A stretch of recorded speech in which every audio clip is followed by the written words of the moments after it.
พระมหาเถระพระเถรานุเถระเจ้าคณะพระสังฆาธิการจุตนจุองค์ออกธรรมอาสุขในธรรมจุ่งมีแก่บรรดาพี่น้องศรัทธาตายกตาญิกาหนุ่มน้อยใจหญิงทั้งหลายจุผู้นายคน วันนี้ปะกันในวันศุกร์ที่31กรกฎาคมพุทธศักราช2569เป็นวันสิ้นเดือนของเดือนกรกฎาคมประเดี๋ยวนี้เฮาท่านทั้งหลายเดินทางมาเกินปีแล้วเนอะเกินปีละ6-7 เดือนผ่านไปละเกินปีปลาย1 เดือนซ้ำก็ใน2569นี่ไผยังบ่ได้สะสมเสบียงบุญคือพอเต้าที่จะทำได้ก็คือท่านทั้งหลายเร่งรีบกันทำเพราะว่าการทำบุญสุนทานที่เราทั้งหลายจะต้องทำในในฐานะศาสนิกของศาสนาก็จะต้องปากันรีบทำอย่าไปคิดว่าวันพุกก่อนวันฮื้อก่อนมันจะหวดเวลาไปดังนั้นคือปากันรีบควายเมื่อจิตยังดังสาบให้กินไข่แอวไข่ไปหั่นไปนี่เมื่อทำได้กินได้ไปได้เมื่อไปได้เมื่อทำได้เมื่อกินได้นี่ถ้าว่ามันปัดอุปทะดังใจและจะทำให้เราท่านทั้งหลายยวดเวลานั้นไปวันนี้อยู่ในช่วงเทศกาลเข้าพรรษาแต่ว่าเมื่อค่ำนี่พระเจ้าพระสงฆ์วัดวาอารามต่างๆก็ปากันอธิษฐานเข้าพรรษาในฐานะที่เป็นพระภิกษุในพระพุทธศาสนาก็ทำตามกรรมที่ศาสดาได้สั่งสอนเอาไว้ก็พากันตั้งอกตั้งใจอธิษฐานว่ายักอยู่จำพรรษาณที่ใดที่หนึ่งวัดใดวัดหนึ่งเป็นจำนวน3 เดือนบาทเที่ยวพิกาจารไปนอนแฮมแก่มือที่อื่นตั้งใจว่าจะปิกมาเฮือตันกาละเวลาอรุณรุ่งก็ได้อธิษฐานกันไปแต่ว่าในช่วงเข้าพรรษาเนี่ยก็หันว่ามันเกี่ยวข้องกับพระพุทธศาสนาโดยตรงพระพุทธพระธรรมพระสงฆ์ที่เฮาฮ้องกันว่ารัตนตรัยก็จะเกี่ยวข้องกับศาสนาโดยตรงแล้วในช่วงเนี้ยเป็นช่วงที่เข้าพรรษาเอาก็จะมาอู้กันเรื่องการอนุรักษ์สิ่งแวดล้อมมันมีอย่างพ้องอนุรักษ์มาสิ่งแวดล้อมเนี่ยมันมีสปะอันเกี่ยวเนื่องโดยพระพุทธศาสนาวันนี้ก็จะได้น้อมนำเอาธรรมะคำสั่งสอนที่สมเด็จพระธีรยานมุนีเจ้าอาวาสวัดปทุมคงคากรุงเทพนครได้รจนาแต่งแต้มเอาไว้โดยมีพระเทพสุธีรองเจ้าคณะภาคหนึ่งในสมัยนั้นที่เจ้าหลวงวัดสามพระยาเป็นที่ปรึกษาพระราชรัตนดีลกเจ้าอาวาสวัดปทุมคงคาพระครูกิติปัญญาวัดเจ้าอาวาสวัดนครหลวงพร้อมกับโดยปันติตะนักปราชญ์เจ้าทั้งหลายพากัน จัดทีมและเรียบเรียงเอาไว้เพื่อจักได้เอาไว้อู้ไว้จักไว้สั่งสอนพี่น้องศรัทธาทั้งหลายวันนี้ก็จะได้น้อมนำเอาพระธรรมเทศนาผูกนั้นมาอู้มาจ่ามาเทศนาให้เฮาท่านทั้งหลายได้ยินได้ฟังวันนี้ยังจะบัดเทศธรรมมาวัดอันเป็นธรรมเมืองให้ท่านทั้งหลายฟังเตื้อก็จะอู้เมืองในเรื่องเทศให้ท่านทั้งหลายฟังว่าพระพุทธศาสนามันเกี่ยวข้องกับพระเจ้าทั้งสามประการมันเกี่ยวข้องกับสิ่งแวดล้อมอันมีดินน้ำป่าเป็นต้นมันเกี่ยวข้องกันเกี่ยใดท่านทั้งหลายก็ลองตั้งอกตั้งใจฟังแล้วก็ไปพินิจพิจารณาแล้วก็เชื่อจะไปฟังเชื่อเถอะฟังแล้วพิจารณาด้วยปัญญาของตัวเก่าแล้วก็เชื่อในเนื้อหาสาระของพระธรรมเทศนาผูกนั้นก็ได้อู้ถึงเรื่องเหล่านี้เรื่องการอนุรักษ์สิ่งแวดล้อมเนี่ยมันจะไปในแนวทางไหนท่านทั้งหลายก็ลองตั้งอกตั้งใจจะดับ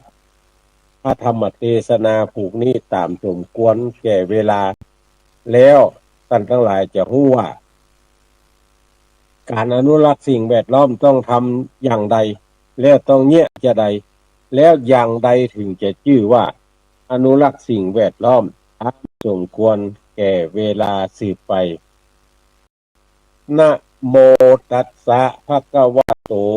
อะระหะโตสัมมาสัมพุทธัสสะนะโมตัสสะภะคะวะโตอะระหะโตสัมมาสัมพุทธัสสะนะโมตัสสะภะคะวะโตอะระหะโตสัมมาสัมพุทธัสสะพระมณียานิอรัญญานิยัตถะนะระมติชโนวีตราระเมศสันตินะเตกามะคะเวสิโนติ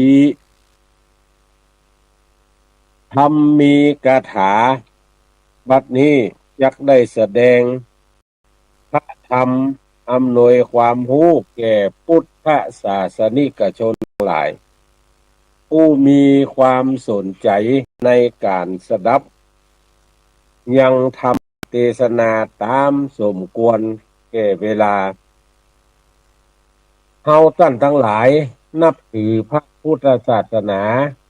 ซึ่งมีหลักสำคัญ3ประการคือพระพุทธพระธรรมพระสงฆ์ที่เรียกกันว่าพระรัตนตรัย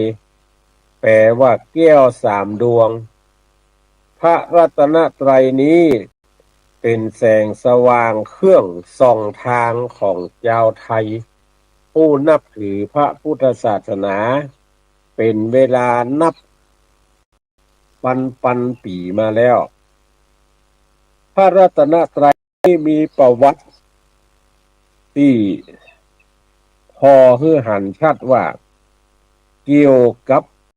โดยลำดับมาคือพระพุทธเจ้าผู้เป็นพระบรมศาสดาของพระพุทธศาสนานั้นพระพุทธองค์ทรงประสูติที่สวนลุมพินีหรือห้องว่าลุมพินีวันตรัสรู้ที่โคนไม้โพอุรุเวลาเสนานิคมแสดงธรรมจักรปวัตนสูตรที่ป่าอิสิปตนะมฤคทายวันเสด็จป่าลังอันชื่อว่าสาระวโนทยานสถานที่ถึง4อย่างเนี้ยที่ว่าเสด็จคือเสด็จดับขันธปรินิพพาน4อย่างที่อ้างมานี่ล้วนเป็นป่าเป็นสวนถึงหมู่ถึงมวลปัจจัยบ้านปัจจัยวัง ปัจจัยตึกรามบ้านช่องแม้แต่แห่งเดียวพระธรรมมันเป็นคำสั่งสอนของพระพุทธเจ้ากันแรกเป็นปฐมเทศนามีชื่อว่าธรรมจักรกับปวัตตนสูตรธรรมจักรกับปวัตตนสูตรเนี่ยพระพุทธองค์เทศน์ในวันอาสาฬหบูชาวันอาสาฬหบูชาพระพุทธเจ้าแสดงที่ไหนแสดงที่ป่าอิสิปตนะมคฤทายมฤคทายวันพระธรรมเทศนากันสุดท้ายมีชื่อว่ามหาปรินิพพานสูตรพระพุทธเจ้าก็ทรงแสดงที่ปารังอันชื่อว่าสาระวโนทยานพระสงฆ์ผู้ทรงพระธรรมเทศนาของพระพุทธเจ้า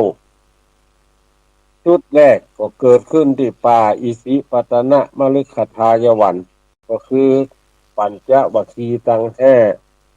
อันมีพระอัญญาโกณฑัญญะเป็นต้นองค์สุดท้ายในสมัยที่พระพุทธองค์ทรงพระชนมายุพูดตามภาษาบ้านเฮาก็เมื่อพระพุทธเจ้ายังบ่สิ้นอายุไขเตื้อเปิ้นก็แสดงในป่าลังป่าไม้ลังสาระวโนทยานก็คือท่านสุภัททปริภาชกเป็นปัจฉิมวัยสาวกองค์สุดท้ายที่ตันได้หันพระบรมศาสดาและได้ฟังพระธรรมเทศนาสถานที่อยู่ของพระสงฆ์ในสมัยก่อนก็คืออยู่ต่ำพื้นก็ไม่เวลาพระสงฆ์อุปสมบทใหม่ๆก็จะได้รับคำสอนที่เรียกว่าผู้ศาสตร์หมู่นี้หมู่เป็นหนานผู้ที่เคยผ่านการอุปสมบทมาแล้วก็จะรู้ดีว่าอนุศาสตร์คืออย่างในข้อที่เกี่ยวกับต้นไม้ก็เปิ้นก็ว่าลุกขมูลเสนาสนังนิสาญะปปชาตัคคะเตญาวจีวังอุตตโหกรณีโยการบวชต้องอาศัยที่โคนต้นไม้ท่านทำความเพียรเพื่อจะได้อยู่โคนไม้นั้นตลอดชีพภายหลังก็ทรงอนุญาตผ่อนผันให้อยู่ณกุฏิหรือกุฏิที่ทายกทายิกาสร้างถวายได้แม้เช่นนั้นชื่อว่าวัดใหญ่ๆที่ขึ้นชื่อในครั้งพระพุทธเจ้าก็ยังทรงเอาคำว่าวันนะที่แปลว่าป่าและคำว่าอารามที่แปลว่าสวนมาต่อท้ายเป็นต้นว่าเชตวันเวลุวันอุปารามนิโคทารามซึ่งก็หมายความว่าสถานที่อยู่ของตุเจ้าหรือพระบัดถือว่าเป็นบ้านยังคงจัดว่าเป็นป่าหรือสวนก็จึงเอาคำอย่างนั้นมาใส่ไว้ฮือหูแม้ว่าในสมัยปัจจุบันนี้ก็ยังใช้คำว่าวันนะและอารามต่อท้ายดังทั้งนี้ก็เพื่อเป็นเครื่องหมายดังกล่าวแล้วเช่นวัดพระศรีรัตนศาสดารามหรือว่าวัดพระแก้ววัดพระเชตุพนวิมลมังคลารามเอาห้องกันว่าวัดโพวัดอรุณราชวรารามหรือวัดแจ้งอย่างอี้เป็นต้นข้อความที่พรรณนามาเนี่ยเป็นเครื่องชี้คือหันว่าพระพุทธศาสนาอันเป็นที่ฮักยิ่งของหมู่เฮาทั้งหลายได้ถือกำเนิดจากสถานที่เป็นป่าที่กวนที่หมู่เฮาทั้งหลายก็พึงจะระลึกถึงคุณของป่าและความนิยมในป่าก็ควรที่จะดูหมิ่นป่าว่าเป็นที่รกร้างป่านั่นแหละเป็นบ่อเกิดแห่งทรัพย์นานาประการโดยเฉพาะคือเป็นสถานที่เกิด ของพระเกี้ยวเจ้าทั้งสามประการอันประเสริฐมนุษย์เกิดมาก็ต้องอาศัยเครื่องบำรุงชีวิตนานาชนิดในทางพระพุทธศาสนาห้องว่าปัจจัยเครื่องอาศัยที่นับว่าเป็นสิ่งจำเป็นที่สุดของมนุษย์ทั้งหลายมันบ่มีอย่างนักมีสี่อย่างนั้นได้แก่หยังได้แก่ผ้านุ่งผ้าห่มกุยังกุอันที่สองได้แก่อาหารเครื่องบริโภคทุกชนิดอันที่สามได้แก่ที่อยู่อาศัยกู้เชื้อเป็นต้นว่าบ้านเรือนแพรอันที่สี่ก็คือยาแก้โรคทุกชนิดของสี่อย่างเนี่ยมันมีความจำเป็นต่อมนุษย์ทั้งหลายพี่น้องศรัทธาเฮาท่านทั้งหลายมันมีความจำเป็นนักน้อยเพียงใดนั้นอันนี้ก็ต้องบอกก็ได้เพราะว่าทุกคนรู้ดีทราบดีว่าสี่อย่างเนี้ยมันมีความจำเป็นต่อชีวิตประจำวันของเฮาท่านทั้งหลายเพราะว่าทุกคนก็ต้องนุ่งห่มทุกคนต้องกินทุกคนต้องมีที่อยู่อาศัยเวลาเจ็บป่วยไข้ทุกคนก็ต้องการยา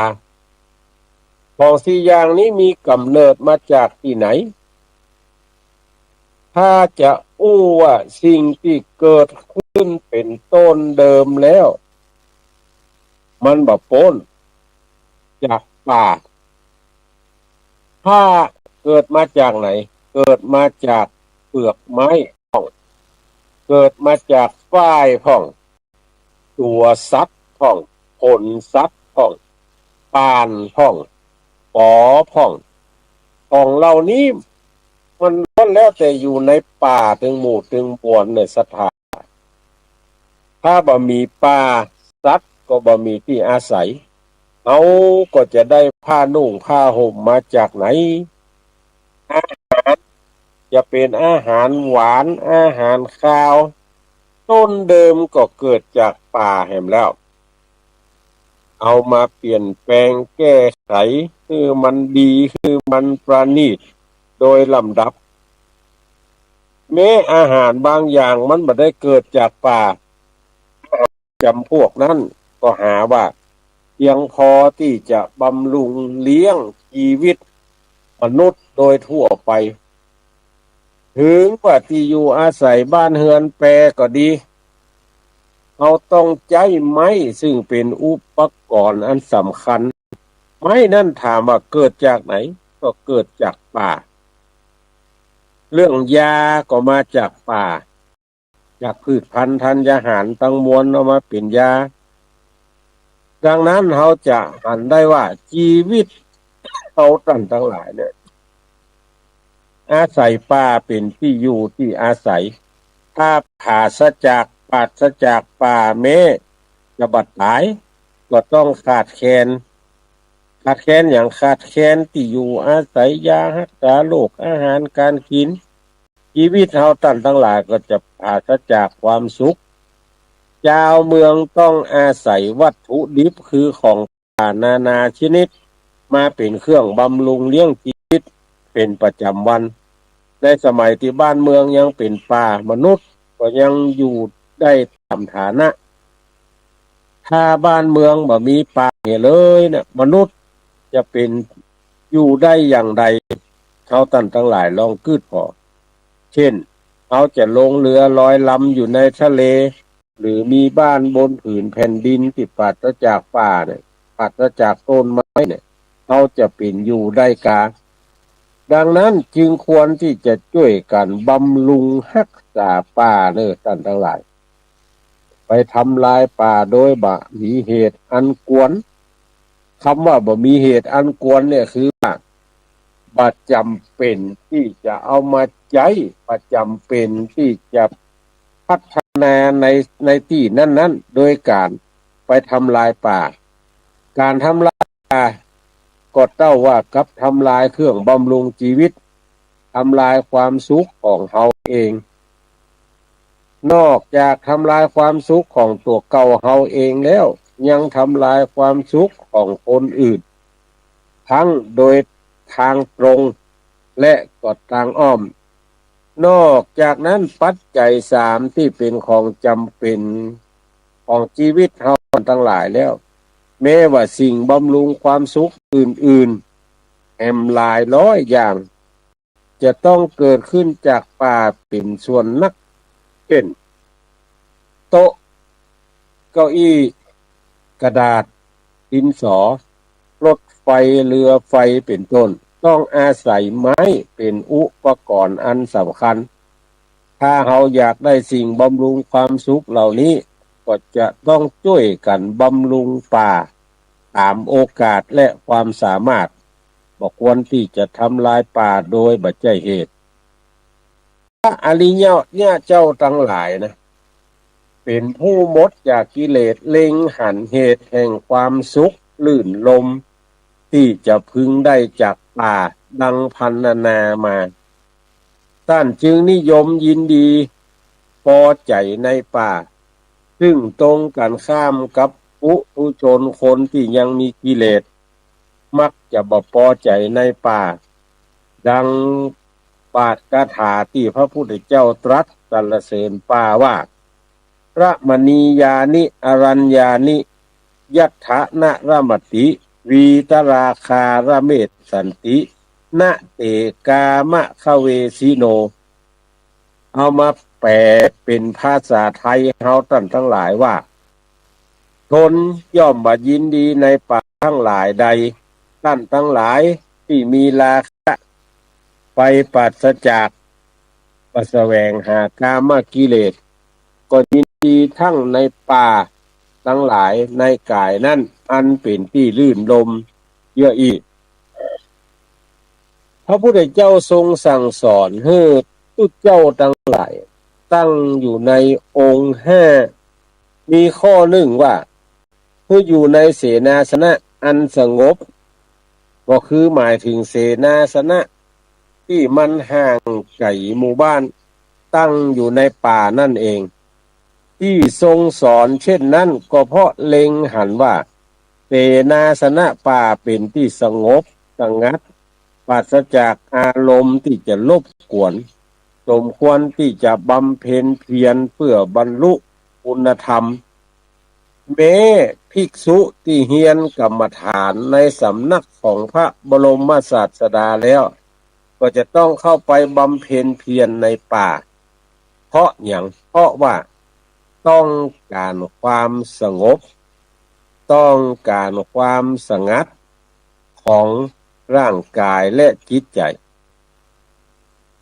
ผลที่สุดได้บรรลุวิมุตติมรรคผลนิพพานมีพระหมานปัจจัยน้อยๆในตำนานต่างพระพุทธศาสนามีเรื่องที่กล่าวมาเป็นพยานอยู่หลายแห่งแม้ในสมัยเมื่อพระพุทธเจ้าจะทรงแสวงหาพระอนุตตรสัมมาสัมโพธิญาณก็ยังทรงดำริว่าฆราวาสคือการอยู่ในบ้านในเฮือนเนี่ยย่อมเป็นที่ตั้งแห่งกิเลสบาเป็นเหตุแห่งความสงบแม้จะแสวงหาสักเท่าใดก็ตามมันตึมปะปบทางแห่งพระสัมมาสัมโพธิญาณเพราะฉะนั้นจึงมีพระทัยน้อมไปในทางปัปปจาเพื่อจะไปประทับอยู่ในป่าอันเป็นเครื่องสงัดกายสงัดใจเป็นเหตุให้ประสบทางแห่งสัมมาสัมโพธิญาณเรื่องนี้เป็นจริงดังที่ทรงดำริทุกประการก็คือได้ตรัสรู้อนุตตรสัมมาสัมโพธิญาณตามมุ่งหวังถ้าพระองค์ทรงยับยั้งอยู่ยังคฤหัสถานก็ย่อมบ่ได้บรรลุพระสัมมาสัมโพธิญาณเป็นแน่แท้นี่แหละเป็นตัวอย่างอันดีที่เฮาทั้งหลายจะพึงถือเอาเป็นเนติคือเป็นแบบอย่างควรที่จะรักษาป่าไว้เพื่อให้เป็นสถานที่หย่อนใจคือเกิดความสุขสงบ ที่เราต้องการประสบด้วยกันทุกคนผลเคยปรากฏอยู่เสมอว่าผู้ที่มีความเสียใจเพราะเหตุใดๆเช่นต้องพลัดพรากจากคนที่เป็นที่ฮักมักจะต้องเที่ยวแปรสถานได้พอได้กอยต้นไม้ใบหญ้าภูเขาลำเนาภัยอันธรรมชาติตกแต่งแปะไว้อันเป็นที่ลื่นลมก็จะบรรเทาความทุกข์ระทมหมองใจลงไปได้อย่างดีและมีทางที่บ่เสียสตางค์ปัจจัยเงินทองถ้าไปเอวไปแหวงตามบ้านตามเมืองมีทางที่จะสิ้นเปลืองนักหนาปาปานเพราะมีสิ่งที่ล่อตาล่อใจทำให้ลุ่มหลงทำให้จิตใจได้มุ่งจำลงหมายเป็นเหตุแห่งการจับจ่ายอย่างฟุ่มเฟือยผู้ที่นิยมยินดีพอใจในที่สงัดเป็นเครื่องหมายผู้หันชัดเจนว่าต้องการความสุขสงบอยากประสบกับอารมณ์ร้ายใดๆเป็นผู้ที่ทำใจสามารถคลายจากกิเลสที่แท้จริงน่ะ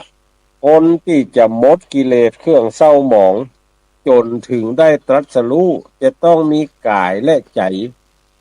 ออกจากกามอันเป็นเรื่องเกี่ยวกับบ้านสมดังข้ออุปมาที่ปรากฏแก่พระพุทธเจ้าในสมัยทรงบำเพ็ญเพียรเพื่อตรัสรู้ผู้ใดมีกายและใจบ่ได้หลีกออกจากกามผู้นั้นแม้จะบำเพ็ญเพียรสักเท่าใดก็บ่อาจตรัสรู้ได้เหมือนไม้ที่มันเปียกมันจุ่มมันดิบจุ่มโดยยางปลายบ่พอแช่อยู่ในน้ำแถมย่อมจุดไฟบ่ติดอันหนึ่งผู้ที่มีกายหลีกออกจากกามแล้วแต่ยังพอใจฮักใคร่ในกามผู้นั้นแม้จะบำเพ็ญเพียรสักต่อใดก็บ่อาจตรัสรู้ได้อย่างเดียวกันเหมือนไม้ที่ดิบอยู่จุ่มไปโดยยางถึงแม้ว่าประแจอยู่ในน้ำจุดไฟตามไฟปฏิดส่วนผู้ใดมีกายหลีกเลี่ยงออกจากกามแล้วก็ยังบ่มีความพอใจรักใคร่ในกามผู้นั้นเมื่อบำเพ็ญเพียรก็ย่อมจะได้ตรัสรู้อุปมาเหมือนไม้แห้งที่แช่อยู่ในน้ำนั้นย่อมจุดไฟติดบ่ได้ในเรื่องกายกับใจเนี่ยท่านทั้งหลายแม้ใจเป็นสิ่งสำคัญกว่ากายก็ตามแต่ว่ากายวิเวกความสงบกายย่อมเป็นปัจจัยให้ได้จิตตวิเวกส่วนจิตตวิเวกความสงบใจเป็นปัจจัยให้ได้อุปธิวิเวกนั้นความสงบกิเลสฉะนั้นความตรัสรู้แห่งมรรคผลนิพพานเนี่ยก็จะต้องการสถานที่สงบสงัดเป็นการเบื้องต้นก่อนดังเช่นทุกเจ้าที่เฮียนกรรมฐานแล้วก็จะต้องเข้าไปสู่ป่าหาความสงบเพราะที่ใดจะเป็นที่สงบกายได้ดีเท่ากับสถานที่ที่เป็นป่าอันลื่นลมมีขุนเขาลำเนาภัยหรือแม่น้ำไหลผ่านไปมาแล้วก็ปราศจากผู้คนสัญจรไปมาเป็นอันว่าบ่ได้ฉะนั้นป่าจึงเป็นสถานที่ที่บุคคลอย่างบุคคลที่จะได้บรรลุมรรคผลและนิพพานเป็นอันนักหนาดังเช่นพระผู้มีพระภาคเจ้าเป็นต้นจึงควรที่ทุกคนจะพึงสงวนป่านอกจากสงวนป่าแล้วก็จะต้องรักษาป่านอกจากรักษาป่าแล้วก็จะต้องบำรุงป่าเอาไว้เพื่อเป็นสถานที่สงบกายหย่อนใจคือคลายทุกข์ได้รับความสุขที่เกิดขึ้น แต่ความสงบการบำรุงรักษาป่าก็คือว่าบ่ทำลายป่าไม้ที่ควรจะทำลายบ่ทำลายในเมื่อมีเหตุการณ์อันสมควรเพราะการเช่นนั้นบ่สำเร็จประโยชน์อันหยังกลับเป็นการทำลายความสุขของตัวเก่าหรือบุคคลอื่นตลอดถึงสัตว์ป่านานาชนิดที่ได้อาศัยห่มเงาอาศัยใบและดอกผลอาศัยกิ่งก้านลำต้นเป็นเครื่องบำรุงความสุขการทำลายต้นไม้เมื่อบ่มีเหตุจำเป็นควรได้รับความตำหนิติเตียนเป็นอย่างนักหนาปาปานดังเช่นพระเตมิยะบรมโพธิสัตว์พระเตมิยะใบเนี่ยสอนให้นายสุนันทสารถีที่ฝังพระองค์จะฝังพระองค์ทั้งเป็นว่าคัสสะลุกคัสสะขายายะนิสีไทยะวานะคัสสะสาขังพระชัยยะมิคัสสะทุพโภนิปาปะโกบุคคลนั่งนอนใต้ร่มเงาใต้ร่มเงาแห่งพฤกษาคือ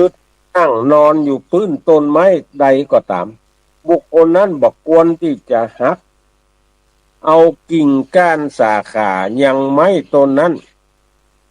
เพราะเมื่อทำการจะอันก็จะได้ชื่อว่าเป็นผู้ที่ประทุษร้ายมิตรเป็นคนลามกอย่างอีกที่จริงแล้วภาษิตนี้กล่าวแต่เพียงทำลายกิ่งต่ออันก็คือกล่าวถึงการบ่ได้กล่าวถึงการทำลายต้นแต่อย่างอันท่านก็ยังติเตียนว่าเป็นการบดีเท่ากับทำลายมิตรถ้าหักกิ่งไม้เนี่ยการที่พระเตมิยะสอนนายสุนันทสารถีอย่างนี้ก็เพราะว่าต้นไม้มีคุณแก่มนุษย์และสัตว์จัดว่าเป็นมิตรเป็นสิ่งที่ร่วมสุขร่วมทุกข์ของมนุษย์ ได้จะใดเช่นในฤดูฝนมนุษย์ได้รับความห่มเย็นชุ่มชื้นต้นไม้ก็จื่นบานไปตัวในฤดูแล้งมนุษย์เฮาท่านทั้งหลายได้รับความรุ่มร้อนเหี่ยวแห้งใจต้นไม้ก็เหี่ยวแห้งตัวกันนั่นการทำลายต้นไม้โดยเหตุสมควรพระเตมิยะจึงติว่าเท่ากับทำลายมิตรจัดว่าเป็นคนลามกเป็นคนพาลเพราะเท่ากับบ่ฮู้คุณค่าของต้นไม้ที่ตนและมนุษย์สัตว์ทั่วไปได้อาศัยอยู่มากนักเมื่อเล็งหันว่าการทำลายป่าหรือต้นไม้โดยบ่สมควรเป็นการบดีก็ควรจะงดเว้นเสียและควรที่จะบำรุงป่าหรือต้นไม้ให้งอกงามไพบูลย์ยิ่งขึ้นไปคล้ายกับว่าเราบำรุงมิตรหรือบำรุงผู้มีคุณอย่างเดียวกันเพราะการทำลายป่าทำลายต้นไม้พระโพธิสัตว์เตมิยะว่าเป็นการดีตรงกันข้ามแม้พระพุทธเจ้าก็ทรงสรรเสริญการปลูกต้นไม้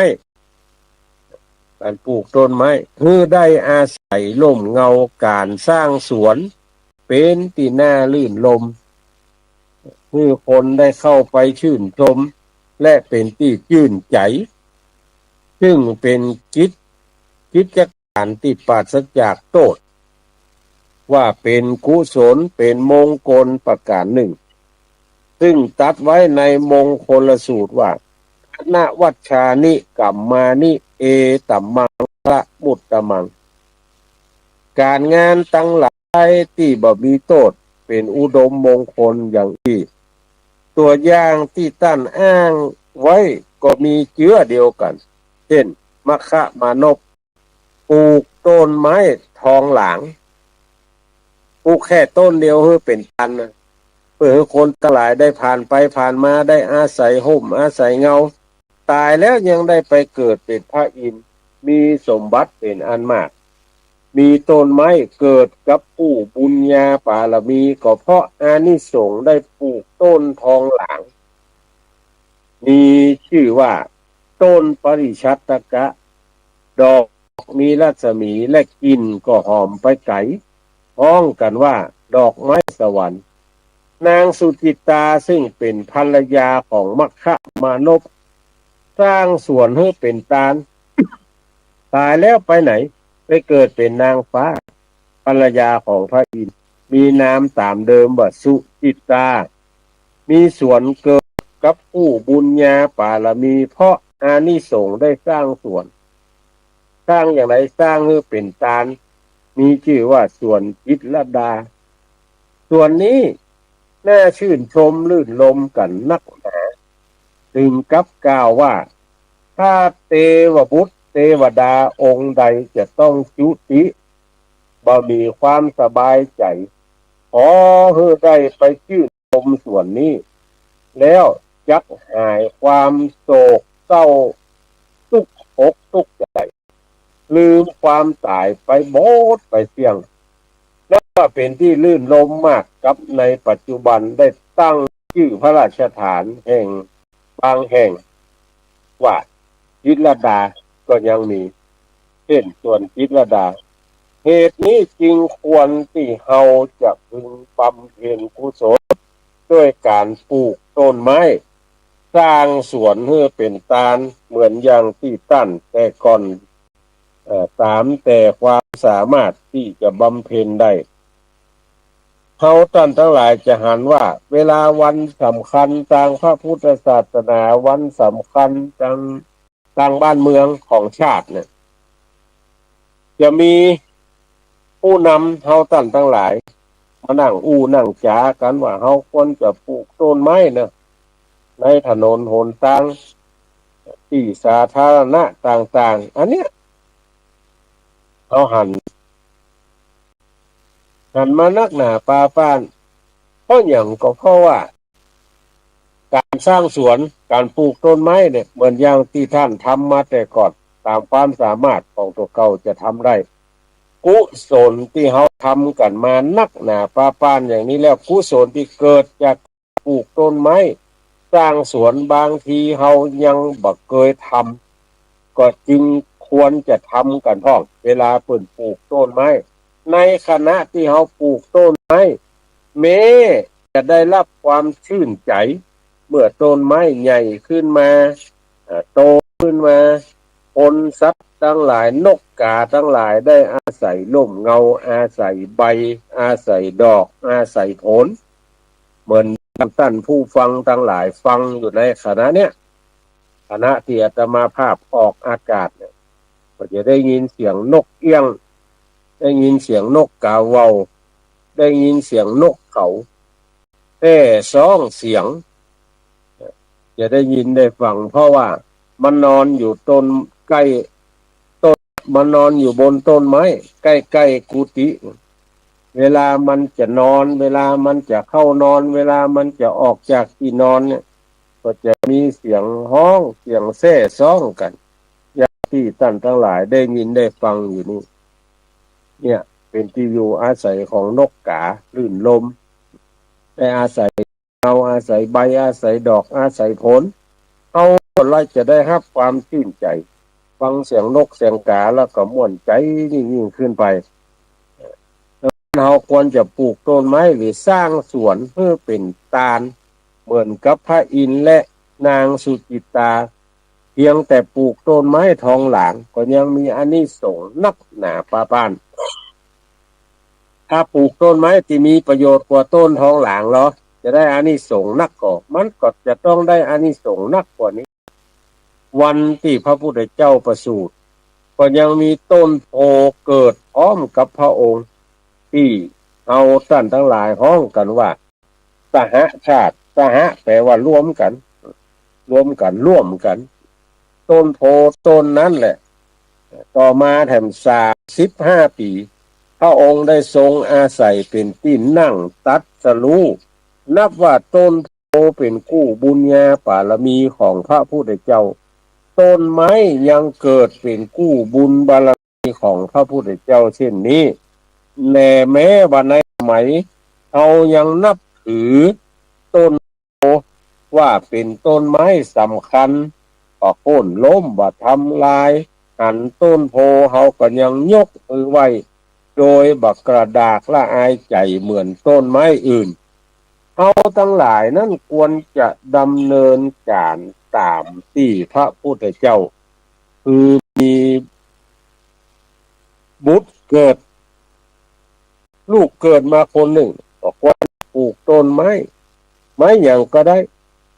สักต้นหนึ่งเพื่อเป็นกู้ชีวิตของบุตรสุดแท้แต่จะเป็นต้นไม้อันยังที่เราชอบใจต้นไม้ที่มีความทนทานต่อดินน้ำลมไฟต้นไม้ที่มีความสวยงามแม้ว่าใจต้นไม้ล้มลุกเราก็ยังปลูกถ้าชาวไทยเราทั้งหลายถือคติปลูกต้นไม้ในวันเกิดอย่างเงี้ยเมืองไทยก็จะมีต้นไม้เพิ่มขึ้นปีละหลายแสนต้นเพราะในวันหนึ่งมีคนเกิดบัดต่ำกว่าพันคนเพื่อนสำรวจกันมาเมินน่ะแม้ว่าต้นไม้ที่ปลูกในวันเกิดจะตายไปเหี่ยวพ่องก็ยังต้องเหลือแหมนักหนาปาป้าน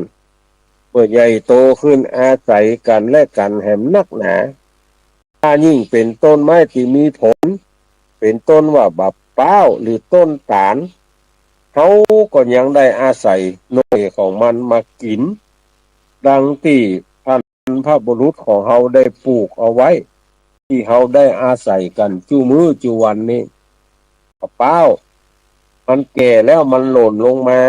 ออกงอกเอาไปปลูกไปขยายที่อื่นแต่ก็ได้ในเรื่องที่ประโลมใจกล่าวเอาไว้หน้าฟังหน้าคิดว่าพายแก้วหรือว่าคุณแผนเนี่ยกับนางพิมพ์ฮักกันก็ยังปลูกต้นโพเป็นเครื่องหมายของความฮักเอาไว้บางทีคุณแผนกับนางพิมพ์จะถือคติปลูกต้นไม้ในวันเกิดก็ได้แต่มาโหคติในที่นี้มันสายไปจึงเปลี่ยนเป็นปลูกต้นไม้เป็นเครื่องหมายของความฮักถ้าเฮาตั้งหลายยึดถือคติอย่างเอี้ยก็ยังจะได้อย่างได้ต้นไม้ในวันอย่างในวันแต่งงานเพื่อเป็นพยานของความรักของเฮาทั้งสองคนที่จะพึงได้โดยส่วนใหญ่ก็คือประเทศไทยมีต้นไม้เพิ่มขึ้นแถมอย่างเดียวกันตระกูลของพระพุทธเจ้าเนี่ยยังความเป็นไปเกี่ยวกับต้นไม้ก็คือตระกูลฝ่ายป่อฝ่ายพุทธบิดาเนี่ยพ้องกันว่าตระกูลสักกยะคำว่าสักกยะเนี่ยเป็นผู้สามารถคือสามารถในการสร้างตัวเองของแปลว่าไม่ซักของที่แปลว่าไม่ซักก็เพราะว่าตระกูลของพระพุทธเจ้าเนี่ยสร้างตัวเองสร้างบ้านสร้างเมืองขึ้นโดยไม่ซัก จึงถือเอาไม่ซักเป็นนามสกุลเรียกกันว่าสกุลสักกยะสืบมาจนกวนนี้และไม้ซักก็ถือกันว่าเป็นไม้จันที่หนึ่งซึ่งเป็นไม้ที่ทนทานและสะดวกต่อการจะทำเพื่อเป็นรูปร่างต่างๆตระกูลฝ่ายพุทธมารดาหรือฝ่ายแม่ร้องว่าโกริยะก็แปลว่าไม้กระเบาเพราะต้นตระกูลนี้ได้อาศัยไม้กระเบาช่วยรักษาโรคเลือดให้หายจึงได้เข้าไปครองเมืองดังเก่าจึงถือเอาไม้กระเบามีกุลซึ่งเป็นสกุลสืบเอาก็พึงนึกดูว่าแม้ตระกูลสำคัญเช่นตระกูลของพระพุทธเจ้าเนี่ยก็ยังคงมีประวัติเกี่ยวกับต้นไม้ใจต้นไม้เป็นชื่อตระกูลพระพุทธเจ้าเกิดมาแล้วก็บ่ได้คัดค้านกับยกย่องสนับสนุนว่า พระองค์เป็นวงศากยะฝ่ายปิดาฝ่ายพ่อเป็นวงโลกิยะฝ่ายมารดาคือฝ่ายแม่อย่างอีมันเนี่ยจะได้ก็จึงควรที่เฮาตั้งหลายจะยินดีในเรื่องป่าต้นไม้เพียงใดเพราะป่าเคยเป็นที่อาศัยสร้างตัวเก่าเป็นที่อาศัยสร้างโรคอันสำคัญของบรรพบุรุษของพระพุทธเจ้าที่เฮานับถือมาอันหนึ่งป่าต้นไม้ยังเป็นเครื่องสอนใจได้อย่างดีภิกษุหั่นดอกไม้บานแล้วเหี่ยวแห้งก็ยังเอามาสอนใจตัวเก่าในเรื่องอนิจจังสิ่งทั้งหลายบัดเที่ยงบัดแน่นอนเกิดขึ้นแล้วก็ต้องเหี่ยวแล้วก็แห้งร่วงโรยและดับไปเหมือนกันดอกไม้นี้ดังบาลีกล่าวไว้ว่าปาตะพลังโกกะทัตตาโกกนะทังสุริยาโลเกตัดชิยะเตเอวังมนุษย์สัตตตาสัตตาชลาภิเวเคนะมิลายันติดอกปทุมคือโกนกนกหรือบ้านเฮาฮ้องว่าดอกบัวแดงเนี่ยบานแล้วในเวลาเมื่อเจ้าพอว่าถูกแสงพระอาทิตย์แผดเผาก็เหี่ยวแห้งไปฉันใดสัตว์ทั้งหลายผู้ที่เกิดมาเป็นมนุษย์แล้วก็ย่อมเหี่ยวแห้งไปด้วยกำลังชราเจื้อนั้นแม้พระพุทธเจ้าก็ใจป่าและต้นไม้เทศนาสั่งสอนภิกขุทั้งหลายดังในคัมภีร์ธรรมบทพุทธกนิกายว่าวะนังขินทถะมารุขังวนะโตชายะเตพยังเกตวาวะนังวนะขันจะนิพพานะโอทะพิขโวแต่เป็นภาษาไทยว่าท่านทั้งหลายจงตัดกิเลสดุจป่าอย่าไปตัดต้นไม้เพราะไทยย่อมเกิดและกิเลสดุจป่าท่านทั้งหลายจงตัดกิเลสดุจป่าและกิเลสดุจป่านั้นอันตั้งอยู่ในป่ากิเลสใหญ่กิเลสน้อยแล้วผู้ที่หากิเลสก็ได้ที่ครูทั้งหลายดังนี้ภาษิตนี่คือเฮาท่านทั้งหลายหาพระพุทธเจ้าบัดได้สอนให้ทำลายป่าหรือต้นไม้แต่สอนให้ทำลายกิเลสที่เหมือนป่าและเหมือนต้นไม้ต่างหากที่เปรียบเทียบกิเลสเหมือนป่าก็เพราะว่าเป็นสิ่งที่กว้างขวางเป็นสิ่งที่เลี้ยงลายโดยต้นไม้ทั่วไปน่ะกิเลสก็อย่างเดียวกันกว้างขวางยิ่งนักและมีอยู่ทั่วไปในที่ต่างๆนักพ่องน้อยพ่องบางเตื้อบางทีก็ห้องกันว่ากิเลสปัญหาฉะนั้นเฮาก็ควรจะจำมาไว้ว่าพระพุทธเจ้าสอนให้เฮาท่านทั้งหลายทำลายกิเลสเครื่องเศร้าหมองซึ่งเป็นทางที่จะนำเฮาท่านทั้งหลายไปไหนไปสวรรค์ไปนิพพานส่วนการทำลายป่าและต้นไม้นั้นพระพุทธเจ้าได้สอนเฮาท่านทั้งหลายว่ามันบัดใจทางไปสวรรค์บัดใจทางไปนิพพานมีภาษิตที่กล่าวมาลีแล้วเป็นพระญาณให้เฮาท่านทั้งหลายได้รู้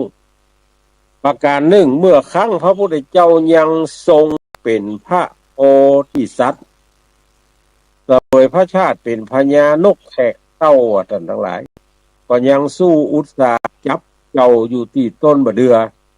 ตายแห้งหักเหลือแต่ต่อมีใจเด็ดเดียวก็ยอมละก็ยอมทิ้งต้นบะเดือจนฮ้อนไปถึงพระอินทร์ในสวรรค์เลื่อมใสในความมักน้อยสันโดษโปรดปรานก็จึงเสด็จจากเทวสถานมาตรัสถามพญานกแขกเต้าว่าสันติลูกขาหริตปัตตาปุมาเนกะพลา พหูกัสสมานะทุกเขโลโกลาเปสุวัสสะนิละโตมโนพฤกษาอันมีใบสดเขียวมีอยู่ในหมู่ไม้ที่มีผลบ่น้อยกว่านักทำไมหนอใจของนกแขกเต้าจึงยินดีในไม้ผุที่แห้งเมื่อนกแขกเต้าเป็นที่ชื่นชอบใจของพระอินทร์ก็ได้ประทานพรคือต้นบะเดือนั่นกลับงอกงามมีผลทุกฤดูกาลบ่ฮู้จักสิ้นบ่ฮู้จักสุดคนโบราณจึงถือกถาที่พญาอินทร์กล่าวนี้เป็นสิ่งที่ศักดิ์สิทธิ์เป็นคาถาที่ใช้ทำน้ำมนต์ไปอย่างเอาไปทำน้ำมนต์แล้วเอาไปหดต้นไม้คือมีผลงอกงามผิดกว่าปกติธรรมดาแต่ถ้าว่าเอาหมดเอาเฉพาะตอนต้นก็คือสันติลูกขาหาริปุตปัตตาทุกกมาเนขพลาพหูซึ่งเป็นตอนสรรเสริญต้นไม้ว่ามีใบเขียวมีผลมากตะเป็นเครื่องจี้ฮือหันว่าปฏิปทาของพระพุทธเจ้าเนี่ยท่านทั้งหลายเพิ่นทรงปั้มเปงบารมีมาว่าทรงพอใจพอพระไทยนิยมยินดีในเรื่องต้นไม้สักหมอกใดสักเตียงใดเมื่อเฮาท่านทั้งหลายได้สดับแล้วก็พึงกำหนดเอาไว้ให้ดีว่าป่าและต้นไม้เป็นคุณประโยชน์แก่เฮาและคนอื่นตลอดจนถึงสัตว์ทั่วไปเฮาจะบ่ทำลายป่าแต่ว่าจะมุ่งทำลายกิเลสที่เหมือนป่าเป็นเครื่องพาใจให้เศร้าหมองเต้าอั้นดังได้เทศนาพันนาอานิสงส์ป่าความสำคัญของป่าให้เฮาท่านทั้งหลายตามสมควรแก่เวลามาอีเอวังก็มีด้วยประกาศนี้อันนี้เป็นพระธรรมเทศนาตอนทั้งหลายเกี่ยวกับการอนุรักษ์ป่าเกี่ยวกับการรักษาป่านี่เป็นพระธรรมเทศนาที่เทศนาจบลงไปใช้เวลาอยู่48 นาที ที่ได้เทศนาให้ท่านทั้งหลายเป็นน้องโวหารธรรมคือเฮาท่านทั้งหลายได้ฟังวันนี้ท่านผู้อำนวยการสถานีเกินมาว่าเมาไปเนอะยักยาว2 ชั่วโมงรวดก็มานั่งกึดใจว่าจะเอาพระธรรมเทศนาทำข้าวมาเทศนาให้ท่านทั้งหลายฟังก็ทำมันพอยาวอาศัยทำสั้นๆให้พอกับเวลาที่มีอยู่คือ1 ชั่วโมงคือเบ็ดเสร็จไปนั่งอ่านพอทำแล้วเทศในใจปรากฏว่าใจเวลาสัก30 กว่านาทีก็พอจะเทศ2 ภูกก็เปลืองเวลาที่จะดำเนินการก็เลยเอาพระธรรมเทศนาเกี่ยวกับเรื่องป่าเทศนาให้เราทั้งหลายได้ฟังก่อนทุกหน้าก่อยขึ้นทำข้าวทำนิยายแถมใหม่ได้ ไปค้นคว้าทำเทศนาพื้นเมืองเรียบเรียงโดยท่านอาจารย์มหาอินทร์สมไทยชมพูในเรื่องยักษ์เข็บหัวแสงมันมีถึงหมดกัน10 กว่าผูกยักษ์เข็บหัวแสงนี่มีถึง14 ผูกก็เลยว่า จะเริ่มเอาตั้งแต่ศุกร์หน้าเป็นต้นไปท่านทั้งหลายจะได้ฟังจักเข็บแสงเป็นต้นไปก็ในเนื้อหาของพระธรรมเทศนาต่างๆเนี่ยท่านทั้งหลายก็พยายามจะเสาะสรรหาพระธรรมเทศนาอันเกี่ยวเนื่องโดยดินน้ำลมไฟเกี่ยวเนื่องโดยป่ามาเทศนาให้ท่านทั้งหลายได้ฟังเป็นทำนองร้อยเกี้ยวพ่องเป็นทำนองโวหารพ่องเพราะอย่างก็เพราะว่าพระธรรมเทศนาของพระพุทธเจ้าเนี่ยโอ้มันมีนักมีหลายมีถึง84,000พระธรรมขันธ์เตียตมาภาพและตุเจ้าทั้งหลายเอามาติดมาเทศนาให้ท่านทั้งหลายได้ยินได้ฟังเนี่ยมันยังมาถึง4,000พระธรรมขันธ์ได้ก้าเต็มถึง80,000ก็บอกผู้เจ้าที่เอามาเทศนาเสี่ยงเมื่อใดเพราะมันมีนักมีหลาย84,000พระธรรมขันธ์ก็จะต้องอาศัยความเข้าใจความรู้ความเชี่ยวชาญความสปะสเปดที่จะเอามาเป็นเหตุให้เราท่านทั้งหลายได้ยินได้ฟังเนี่ยในเนื้อหาสาระของพระธรรมเทศนาเนี่ยก็อุตสาหะฟังกันไปท่านทั้งหลายแม้ว่าจะฟังรู้เรื่องพ่องฟังบ่รู้เรื่องพ่องเนี่ยหลายท่านอาจจะแย้งในใจฟังบ่รู้เรื่องแล้วฟังเนี่ยใดฟังบ่รู้เรื่องแล้วฟังเนี่ยใดก็ฟังไปเป็นประโยชน์ก็ฟังบ่เป็นประโยชน์ก็ฟังเพราะอย่างเพราะว่าเราท่านทั้งหลายจะต้องฟังโดยตลอดคำว่าฟังโดยตลอดนี้คือฟังแบบอย่างฟังสัพพะท่านทั้งหลายฟังสัพพะเลยอันเป็นประโยชนะก็ต้องฟังอันบ่เป็นประโยชนะก็ต้องฟังเพราะว่าฟังโดยดีย่อมได้ปัญญาฟังโดยดีย่อมได้ปัญญาฟังอย่างใดชื่อว่าฟังโดยดีเอาได้ยินได้ฟังอย่างมากก็ฟังแล้วเก็บเอาไว้ในอกในใจเขาก็ต้องเอาไปอู้ไปจ่าต่อแถม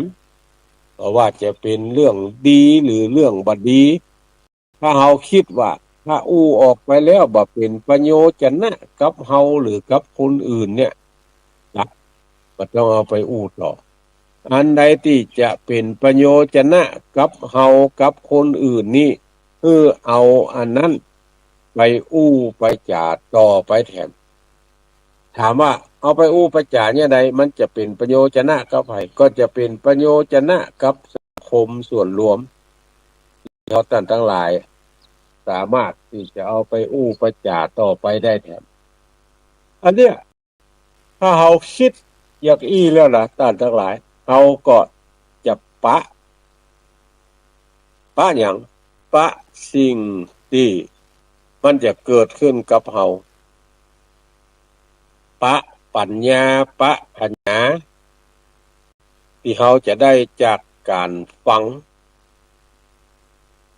หุ้งข่าว500ตัวอยู่ในถ้ำอาศัยอยู่ในถ้ำโอ้วันหนึ่งทุเจ้ากลุ่มหนึ่งเข้าไปอาศัยอยู่ในถ้ำนั้นสาธยายมนต์คือสูตรโยโกห้องเนี่ยพวกข่าวก็ฟังถึงวันมีวันหนึ่งฟังม่วนฟังเพลินลืมไปว่าอินจากการเกาะบะหินบะผาอยู่บนเพดานถ้ำพอสวะตีนจากบะหินบะผาแล้ว ตัวเก่าก็หยาดลงมาตกลงมาตายตกลงมาตายงูข่าวเหล่านั้นตายแล้วไปไหนไปเกิดในสวรรค์จันฟ้าเพราะอย่างก็เพราะว่าอานิสงส์ของการฟังในเมื่อฟังอยู่จิตใจแช่มชื่นเบิกบานม่วนอกม่วนใจพอม่วนอกม่วนใจแล้วก็ลืมตัวอยู่บนหน้าผาบนเพดานพอไอตีเนี่ยตกลงมาตายก็จึงเกิดอานิสงส์ได้ไปเกิดเป็นเทวดาอยู่ในจันฟ้านี่เพราะอย่างเพราะว่าฟัง เพราะว่าการฟังดังนั้นบัณฑิตนักปราชญ์ทั้งหลายก็จึงกล่าวเอาไว้เสมอว่าฟังด้วยดีย่อมได้ปัญญาเนี่ยฟังไปเถอะดีก็ต้องฟังบ่ดีก็ต้องฟังเพราะอย่างเพราะว่าการฟังนั้นมันเกิดเป็นประโยชนะแก่เฮาท่านทั้งหลายบัณฑิตนักปราชญ์ทั้งหลายก็จึงบอกเฮาฟังนักๆเพราะว่าจะเป็นเรื่องดีหรือเรื่องบ่ดีเฮาท่านทั้งหลายก็จะต้องฟังฟังไปเรื่อยๆจะเกิดพละอานิสงส์อันกว้างขวางเกิดพละอานิสงส์อันกว้างขวางเพราะว่าการฟังมันเป็นการดีแล้วเป็นการจำเขาเคยได้ยินได้ฟัง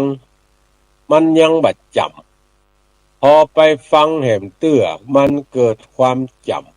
ำไปฟังแหมเตื้อเกิดความเข้าใจ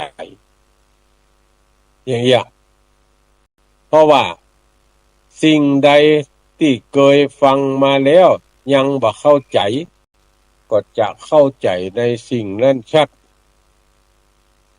สิ่งใดที่เฮาบ่เข้าใจมันก็ย่อมจะเข้าใจเมื่อเข้าใจแล้วทำความหันของตัวเก่าให้ถูกต้องแทนอันนี้ท่านทั้งหลายโอ้ก็จักได้ชื่อว่าเอาฟังโดยดีมันถึงได้ปัญญาได้อย่างสัพพะเปเหระดังนั้นเปิ้นจึงสอนสืบกันมาว่าคือฟังแล้วจะเป็นประโยชนะกับเฮาท่านทั้งหลายคือเฮาท่านทั้งหลายนี่ฟังเพราะว่าจะเป็นเรื่องใดก็ตามก็คือฟังโดยตลอดฟังแล้วก็จะได้ประโยชนะจากการฟังทั้งหลายเหล่านั้นฟังไปเถอะผู้เจ้าตนใดเทศก็ฟังเทศดีก็ฟังเทศบ่ดีก็ฟังไปจะเป็นประโยชนะกับเฮาท่านทั้งหลายอันนี้ชื่อว่าเฮาท่านทั้งหลายฟังด้วยดีย่อมได้ปัญญาฟังไม่ดีย่อมมีปัญหานั่นเปิ่นคือฟังด้วยดีเอาจักได้ปัญญาได้ปัญญาได้ความที่เป็นประโยชนะกับเฮาท่านทั้งหลายสืบไปหน้าดังนั้นก็คือท่านทั้งหลายตั้งอกตั้งใจฟัง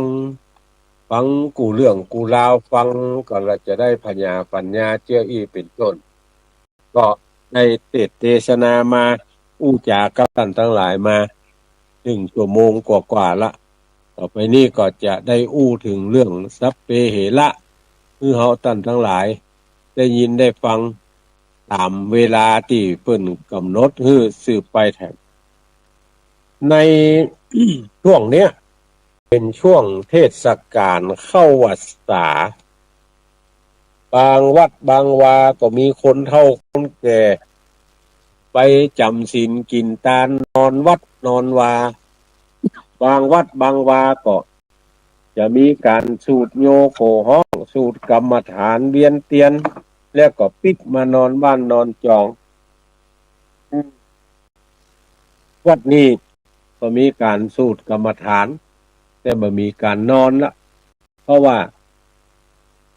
คนเฒ่าแก่เดี๋ยวนี้บัดเฒ่าอีกแล้ว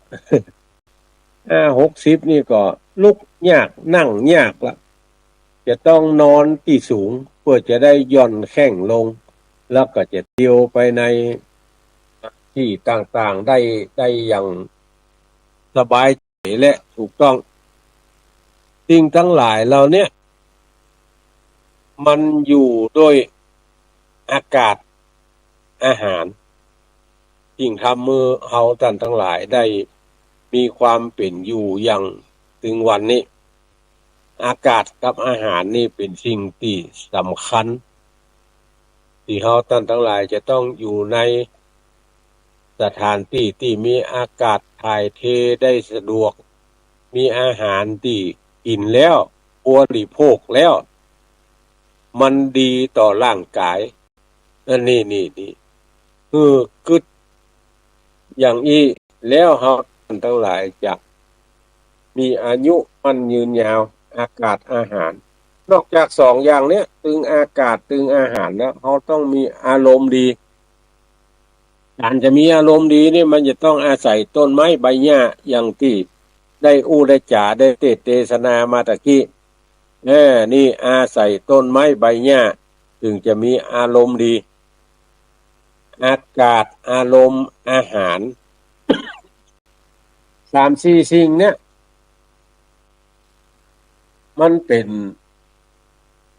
สิ่งที่เกี่ยวเนื่องกับกันที่ว่าเกี่ยวเนื่องกับกันนี่คือมันจะต้องอาศัยซึ่งกันและกันเขาท่านทั้งหลายถึงจะอยู่ได้ในสิ่งแวดล้อมที่ดีที่ว่าตะกี้ก็คือช่วงเนี้ยเป็นช่วงเข้าพรรษาคนไปนอนวัดนอนวาคนไปจำศีลกินทานอาศัยอารมณ์อาหารอย่างมุนีตีว่าตะกี้เนี่ยนอกจากนั้นเนี่ยเขาไปวัดเขาไปวาแล้วก็เมื่อไปวัดไปวามีการไหว้พระรับศีลอย่างต่างๆแล้วเนี่ยสิ่งที่เขาจะลืมบัดได้แหมอย่างหนึ่งก็คืออย่างคือการหยาดน้ำหมายตาการหยาดน้ำหมายตาเนี่ยท่านทั้งหลายหรือเพราะว่ากรวดน้ำเนี่ยมันมีความมุ่งหมายแล้วก็วิธีปฏิบัติความมุ่งหมายมีด้วยกันอยู่3-4อย่างวิธีปฏิบัติก็มีด้วยกันอยู่5-6ครับ7-8อย่างทีนี้ความมุ่งหมายและเหตุผลที่จะต้องหยาดน้ำเวลาหื้อตาลมันมีความมุ่งหมายจังใดมันมีเหตุผลอันหยังอันที่หนึ่งคือเป็นการประกาศความตกลงใจซึ่งเป็นนามธรรมบ่มีรูปบ่มีห้างอันอย่างสักอย่างโดยใจน้ำเป็นสื่อออกมาแทนน้ำใจอันใสบริสุทธิ์ดุจน้ำที่ใสสะอาดบริสุทธิ์ที่สุดนี่คือเหตุผลแถมประการต่อมาเป็นการฮื้อวัตถุสิ่งของที่เป็นอสังหาริมทรัพย์นำเคลื่อนที่ไปบ่ได้มีอย่างพ่ออย่างก็ตามที่ยกย่างย้ายค้ายตี้ไปบ่ได้เนี่ยมันจะต้องหยาดน้ำหมายตาลตัวอย่างพระเจ้าพิมพิสารทรงมอบถวายพระราชอุทยานเวลุวันแก่พระพุทธเจ้าบ่สามารถจะยกประเคนได้ก็ทรงฮื้อน้ำเทหลั่งลงถวายพระพุทธองค์ว่าเวลุวันเนี่ยถวายแก่พระพุทธเจ้าเนี่ยแล้วก็หยาดน้ำหมายตาลนี่ประการหนึ่ง ประการต่อมาคือเป็นการแสดงเวลาที่สิ่งของที่ใหญ่โตก็สามารถจะหยิบก็สามารถจะยกได้เช่นพระเวสสันดรพระราชทานจ้างมงคลแก่พราหมณ์8 คนก็ทรงใจน้ำเทหลั่งลงเป็นสายแก่พราหมณ์ถึง7 ถึง 8 คนน่ะแห่งประการหนึ่งเป็นการอุทิศส่วนกุศลที่ตนได้บำเพ็ญแล้วแผ่ไปแก่ผู้ที่ล่วงลับไปการหยาดน้ำนั้นเป็นการอุทิศส่วนบุญกุศลที่ตัวเก่าได้บำเพ็ญแล้วประการที่สองวิธีปฏิบัติกี้อู้ถึงเหตุผลความมุ่งหมายต่อไปจะอู้ถึงวิธีปฏิบัติในการหยาดน้ำหมายการมันมีวิธีปฏิบัติอยู่น้ำสำหรับที่เอามาหยาดต้องเป็นน้ำที่ใสสะอาดน้ำที่บริสุทธิ์ไม่ใช่ว่าจะเอาน้ำขี้มาเอาน้ำสกปรกมาเป็นน้ำหยาดอันนี้บ่เปิงกวนจะต้องเป็นน้ำที่บริสุทธิ์ประการที่สองการหยาดน้ำเนี่ยจะกระทำหลังจากการถวายเครื่องไทยธรรมแก่พระสงฆ์แล้วบ่มีที่ไหนจะหยาดน้ำก่อนทานต้องทานเนี่ยก่อนละหยาดน้ำประการที่สามนิยมใจภาชนะสำหรับหยาดน้ำหรือกวดน้ำโดยเฉพาะถ้าบ่มีก็นิยมใจแก้วหรือจืดใจก๊อกใจขันอย่างแตนควรจัดเตรียมไว้ให้เรียบร้อยก่อนจะถึงเวลาใจอันนี้เป็นหลักประการหนึ่งที่คนไปนอนวัดหรือคนไปวัดจะต้องได้ศึกษาในเรื่องการหยาดน้ำหมายตาลถ้าภาชนะที่มาใจกวดน้ำมันมีปากกว้างเป็นต้นว่าใจแก้วน้ำหรือก๊อกน้ำขันน้ำเนี่ยนิยมใจนิ้วจี้มือขวาเอาหองน้ำให้ไหลลงไปตามนิ้วจี้นั้นเพื่อป้องกันไม่ให้น้ำไหลลงเปื้อนภาชนะที่มันมีปากแคบปากน้อยอยู่แล้วบัดนิยมใจนิ้วมือรองรับสายน้ำนั่นครับเมื่อพระเถระประธานสงฆ์เริ่มอนุโมทนาว่ายะถาเฮาท่านทั้งหลายที่เป็นตายกตาญิกาก็เริ่มหลั่งน้ำอุทิศส่วนบุญส่วนกุศลโดยการกำหรือจับภาชนะที่กวดน้ำโดยมือตึงสองลิ้นไหลลงเป็นสายบ่ขาดตอนพร้อมตั้งจิตอุทิศบุญกุศลให้แก่ผู้ล่วงลับไปแล้วถ้าเขาจะตามมาหาคนล่วงลับไปแล้วเนี่ยแล้วก็จะต้องนึกในใจว่าอิทังเมยาตินังโหตุสุขิตาโหตุยาตะโยอิทังเมยาตินังโหตุสุขิตาโหตุยาตะโยขออุทิศส่วนบุญส่วนกุศลนี้จงสำเร็จแก่ญาติทั้งหลายของข้าพเจ้าขอให้ญาติทั้งหลายของข้าพเจ้ามีความสุขอันนี้ตั้งใจอุทิศบุญกุศลแก่ญาติผู้ล่วงลับไปแล้วเมื่อพระสงฆ์รูปที่สองรับอนุโมทนาว่าสัพพีติโยคือผู้ที่กวดน้ำปัจจัยเทน้ำหมดภาชนะแล้วนั่งประนมมือครับตอนต่อไปเอาจนจบถ้ามีน้ำสำหรับที่จะเอามาหยาดก็ให้นั่งทำจิตของตัวเก่าให้สงบตั้งใจอุทิศบุญกุศลให้แก่ผู้ล่วงลับแล้วก็กราบ3 เตื้อหรือไหว้แสดงความเคารพพระสงฆ์แห่มเตื้อหนึ่งเมื่อพระสงฆ์อนุโมทนาจบแล้วถามว่าน้ำที่หยาดนั้นนำไปไหนนำไปเทหรือลดต้นไม้ หรือในที่โล่งกลางแจ้งแต่บ่ควรจะทอกจะเทลงในภาชนะที่บ่สะอาดเช่นกระโถนเป็นต้นอันนี้เป็นหลักการเป็นคู่มือของคนไปนอนวัดพูดถึงเรื่องน้ำหยาดที่เฮาท่านทั้งหลายจะเอาไปหยาดเอาไปเทซึ่งเป็นหลักในข้อที่11ของกู้มือคนไปวัดดังนั้นท่านทั้งหลายก็ต้องพึงระลึกอยู่เสมอว่าเมื่อไปวัดไปวาไปกินไปตานไปอย่างก็ควรจะเตรียมน้ำหยาดของเฮาไปตัว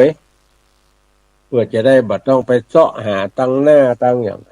เพราะเขามีอยู่แล้วนี่เป็นต้น ดังนั้นการไปวัดไปวาเนี่ยท่านทั้งหลายมันต้องมีการเตรียมตัวกันนักหนาป้าป้านตั้งแต่การอาบน้ำแต่งตัววีหัวตาแป้งการเก็บดอกเก็บดวงยามใดที่จะเก็บดอกเก็บดวงยามตะวันร้อนแดดร้อนเปิ้นมานิยมเก็บแดดเก็บดอกเก็บดวงกันเพราะว่ามันจะเหี่ยวจะแห้งถ้าเวลาใดควรเก็บก็เวลาเมื่อค่ำยามแลงอันนี้ควรที่จะเก็บดอกเก็บดวงเอามาใจมาสอย เอาไปวัดไปวาสิ่งทั้งหลายเหล่านี้นั่นมันจะต้องอาศัยซึ่งกันและกันคือใจได้ดีใจได้ผลคำว่าได้ดีและได้ผลนั้นมันมาจากอย่างก็มาจากความตั้งอกตั้งใจของเฮาท่านทั้งหลายที่จะทำให้มันดีมันได้ผลตามที่เฮาท่านทั้งหลายกึศเอาว่าอันนี้จะเป็นบุญเป็นกุศลกับเฮาท่านทั้งหลายไปหน้าแล้วเฮาก็มาทำตามที่เฮาท่านทั้งหลายกึศว่ามันทำแล้วมันได้ผลกับเฮาท่านทั้งหลาย สิ่งเหล่านี้มันเกิดมาจากความรู้ของบรรพบุรุษเฮาท่านทั้งหลายที่สั่งสอนแล้วทำสืบตามกันมานี่มันเป็นความรู้ของบรรพบุรุษที่เพิ่นทำและสืบตามกันมาเฮาท่านทั้งหลายก็เรียนรู้จากการที่ได้ยินจากการที่ได้ฟังจากการที่ได้หันพ่อแม่ผู้บังเกิดเก่าและหรือคนเฒ่าคนแก่ที่ทำที่สั่งสอนสืบตามกันมาแล้วเฮาท่านทั้งหลายลองเอามาทำของอันใดที่ทำแล้วมันเป็นประโยชน์มันแม่นแท้อันนั้นเขาก็เอามา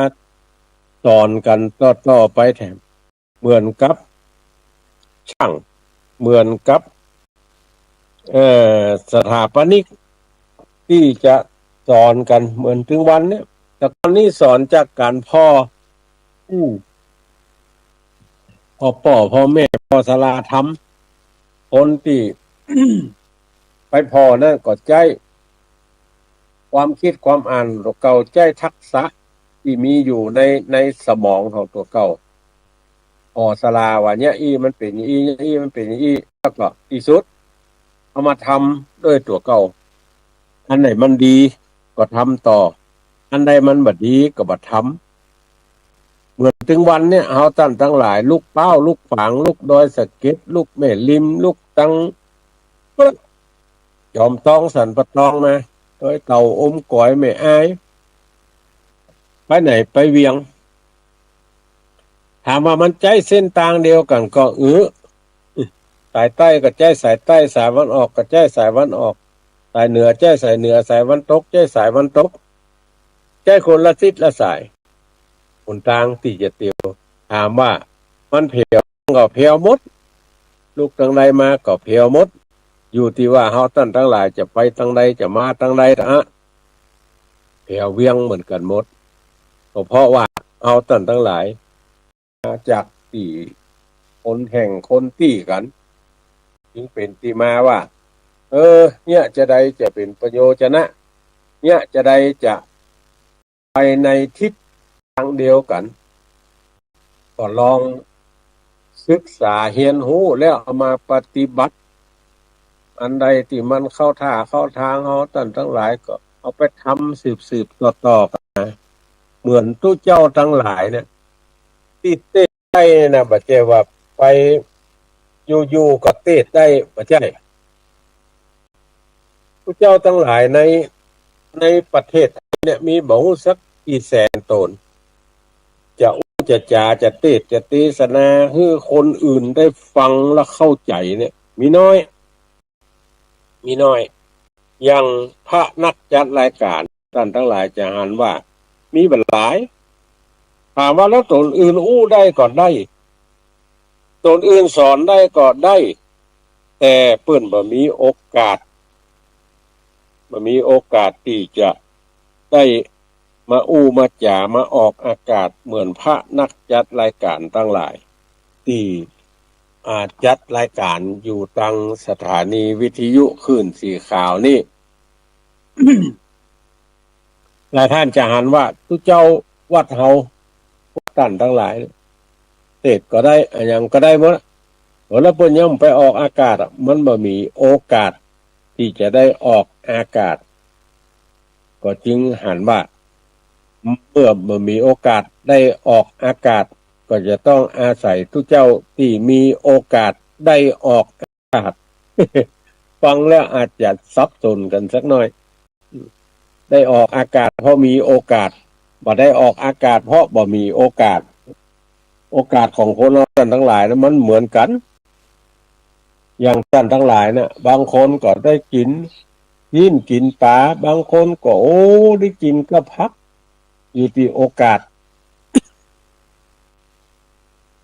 สของคนเฮาท่านทั้งหลายเนี่ยบัณฑิตนักปราชญ์สอนเอาไว้ว่าเมื่อมีโอกาสปัจจัยทำโอกาสนั้นผู้ใดอย่างน้อยเอา100เขาตั้งคือได้สูงสุด 80% ที่เหลือก็ว่ากันถ้าท่านทั้งหลายทำอย่างเงี้ยขึ้นอย่างเงี้ยเหมือนกับการทำความดีเนี่ยทำแล้วบ่เดือดร้อนตัวเก่าทำแล้วบ่เดือดร้อนคนอื่นเนี่ยบัณฑิตนักปราชญ์อู้ไว้เสมอว่าทั้งหลายเหล่านี้เป็นคำสอนของพระพุทธเจ้าเนี่ยอันใดก็ตามทำแล้วบ่เดือดร้อนตัวเก่าทำแล้วบ่เดือดร้อนคนอื่นเนี่ยอันนั้นเป็นคำสั่งสอนของพระพุทธเจ้าทั้งมวลสิ่งใดก็ตามเนี่ยแล้วทำแล้วเดือดร้อนตัวเก่าเนี่ยแล้วทำแล้วเดือดร้อนคนอื่นสิ่งทั้งหลายเหล่านั้นบ่ใช่คำสั่งสอนของพระพุทธเจ้าแล้วเนี่ยอันใดก็ตามที่เป็นคำสอนของพระพุทธเจ้าอันนั้นจะทำเร่งรีบที่จะต้องทำอันใดก็ตามที่บ่ใช่คำสั่งสอนของพระพุทธเจ้าทั้งหลายอันนั้นคือควรเร่งรีบที่จะละไม่ต้องไปทำเพราะว่าถ้าทำแล้วมันจะเดือดร้อนตัวเก่าเดือดร้อนคนอื่นนี่คือหลักคำสอนที่พระพุทธเจ้าและบัณฑิตนักปราชญ์ทั้งหลายสั่งสอนเอาไว้เพิ่นสั่งสอนเอาไว้บ่ใช่สั่งสอนเอาไว้ที่เดียวนะหลายๆที่สั่งสอนเอาไว้หมูสักกี่ตางจริง84,000 ขันธ์ในที่เป็นประโยชน์เอาก่อนนำมาใช้ในที่หันว่ามันเป็นประโยชน์อันนั้นอย่าได้นำมาใช้คือนำเอาสิ่งที่มันเป็นประโยชน์มาใช้ถึงจะได้ชื่อว่าเจ้าพุทธที่แท้จริงถึงวันนี้เฮาท่านทั้งหลายดำรงชีวิตประจำวันเนี่ยที่คิดได้โดยตัวเก่านี่นะมีไปน้อยมีก็จะทำตามคนอื่น คือหันเปิ้นอ่ะเปิ้นเนี่ยอีดีบ่ดีมั่วเฮาก็เนี่ยแต่เปิ้นน่ะบางเทื่อบางทีก็ทำให้โอกาสเสียไปบ่ได้ดีสักกำปรากฏว่าทำตามเปิ้นแล้วมันเป็นเรื่องเป็นราวมันเป็นท่าเฮ้ยนะก็บัณฑิตที่ห้องกันว่าผู้รู้ทั้งหลายน่ะเปิ้นก็สอนโดยตลอดสอนเฮาท่านทั้งหลายว่าอันใดควรทำอันใดบ่ควรทำอันใดดีอันใดบ่ดีเปิ้นสอนสัพพะว่าวิธีทำจะได้วิธีกินจะได้วิธีอยู่จะได้โดยเฉพาะพระพุทธเจ้าเนี่ยสอนภิกษุทั้งหลายตั้งแต่ตื่นเจ้าจนเข้านอนตื่นเจ้ามาแล้วต้องเนี่ยจะได้ การเตียวการเดินการเดินเนี่ยจะได้การยืนเนี่ยจะได้การนอนเนี่ยจะได้อย่างเตียวเดินนอนอิริยาบถถึง3 ถึง 4อย่างเนี่ยควรจะเนี่ยจะได้ ก่อนจะนอนเนี่ยจะได้ลุกมาแล้วเนี่ยจะได้จะกินเนี่ยจะได้สอนสัพพะสอนภิกษุสงฆ์องค์เนรสอนถึงคนสอนถึงเทวดาทั้งหลายสอนโดยตลอดเพราะนั้นเฮาท่านทั้งหลายเมื่อรู้ว่าผู้สอนมีความตั้งใจจะทำให้ผู้ฟังได้ดีเขาก็นำเอาคำสอนทั้งหลายเหล่านั้นเอามาปฏิบัติลองผิดลองถูกด้วยตัวเก่ามันแม่นแล้วบ่เชื่อจะไปฟังเชื่อโดยพละการถึงวันนี้ที่มันเดือดเนื้อห้อนใจก็เพราะว่าเฮาเชื่อโดยพละการโดยเฉพาะในยุคในสมัยเนี้ยเพิ่นบ่ฮู้เชื่อโดยพละการอีพ่ออีแม่สตางค์หมดขอส่งมือกำกะหอกะหั่นกะนี่จะไปฟังโอนให้เขาเตื้อจะไปฟังตรงให้เขาเตื้อถามให้ได้ความก่อนยุคนี้ในสมัยเนี้ยมันทำได้เขียนเสียงปากใจเสียงอันอย่างได้หมดฮู้วันเดือนปีเกิดฮู้อันอย่างสัพพะฮอร์โมนก็จะต้องออกกอยละถามให้ดีก่อนว่ามันแม่นก็ถ้าแม่นแล้วก่อยตกลงปลงใจอย่าไปเชื่อโดยง่ายถ้าเชื่อโดยง่ายแล้วก็จะทำมือเสี่ยงเข้าเสี่ยงของไป